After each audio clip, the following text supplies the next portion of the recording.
আমি আপাতত ফিজিক্যালি না হয়েও মানসিকভাবে একটু ওনাদের পাশে গিয়ে কথা বলতে চাই।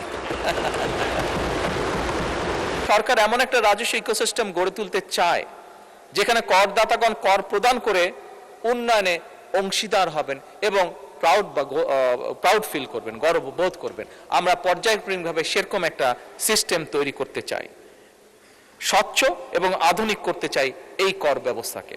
আমার মনে হয় এই ব্যাপারেও আমাদের বিরোধী দলীয় নেতা একটি বক্তব্য তুলে ধরেছেন, আমি ওনার বক্তব্যের সাথে সম্পূর্ণভাবে একমত। মাননীয় স্পিকার, এবার আমি প্রস্তাবিত বাজেটে কয়েকটা বিষয়, প্রস্তাবিত বিধান এবং কয়েকটি ক্ষেত্রে ভ্যাট কমানোর জন্য মাননীয় অর্থ এবং পরিকল্পনা মন্ত্রীর দৃষ্টি আকর্ষণ করতে চাই।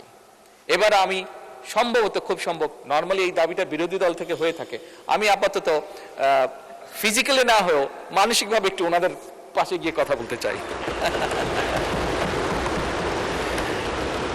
মাননীয় স্পিকার, এবারের বাজেটে ব্যক্তি করদাতাগণের আয়কর অব্যাহতির সীমা 2026-27 এবং 27-28 কর বছরের জন্য 3,75,000 টাকা, 2028-29 এবং 29-30 কর বছরের জন্য 4 লাখ টাকা এবং 30-31 কর বছরের জন্য 4,50,000 টাকা প্রস্তাব করা হয়েছে। ব্যক্তি করদাতাগণের করভার কিছুটা লাঘব করে তাদেরকে কিছুটা স্বস্তি দিতে চাই আমরা, এবং সে কারণেই মাননীয় স্পিকার 2026-27 এবং 27-28 কর বছরের জন্য 4 লাখ টাকা, যেটা 3,75,000 প্রস্তাব করেছে, 4 লাখ টাকা, 2028-29 এবং 29-30 কর বছরের জন্য 4,50,000 টাকা এবং 2030-31 কর বছরের জন্য 5 লাখ টাকা করার জন্য মাননীয় অর্থ পরিকল্পনা মন্ত্রীর প্রতি আমি অনুরোধ রাখছি।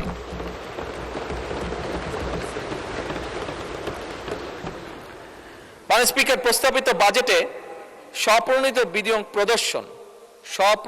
বিনিয়োগ প্রদর্শন সংক্রান্ত একটি বিধান নিয়ে জনমনে কিছু নানা প্রশ্ন, উদ্বেগ আমরা লক্ষ্য করেছি। সেটি পত্রপত্রিকার মাধ্যমে, সোশ্যাল মিডিয়ার মাধ্যমে হোক, আমাদের বিভিন্ন সংসদ সদস্যের মাধ্যমে হোক, বিভিন্ন সমাজের সিভিল সোসাইটির বিভিন্ন ব্যক্তির মাধ্যমে হোক, এটি আমি জানিয়েছি। আমাদের দেশে মাননীয় স্পিকার, যেহেতু অনেকেই প্রকৃত মূল্যে জমি রেজিস্ট্রেশন করেন না,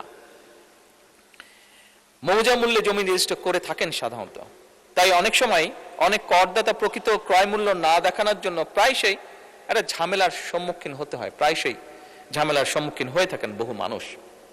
তাই করদাতাগণকে ঝামেলা মুক্ত করার জন্যই কিন্তু এই বিধানটির প্রস্তাব করা হয়েছিল। আমি বেশ কয়েকটি মিটিংয়ে ছিলাম বাজেট যখন তৈরি হচ্ছিল, এবং সেখানে যে আলোচনাগুলো হয়েছিল সেখান থেকে কেন এটি হয়েছিল, যেটি এক্সপ্লেনেশন ছিল, আমি সংক্ষেপে এক লাইনে এক্সপ্লেনেশনটা আপনাদের সামনে তুলে ধরলাম যে কেন এটি রাখা হয়েছিল।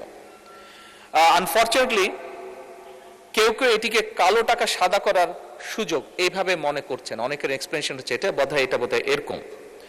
আমি মাননীয় স্পিকার, জনগণের প্রতি সম্পূর্ণ শ্রদ্ধা রেখে প্রস্তাবিত এই বিধানটিকে প্রত্যাহার করার জন্য আমি মাননীয় অর্থ পরিকল্পনা মন্ত্রীর কাছে দৃষ্টি আকর্ষণ করছি।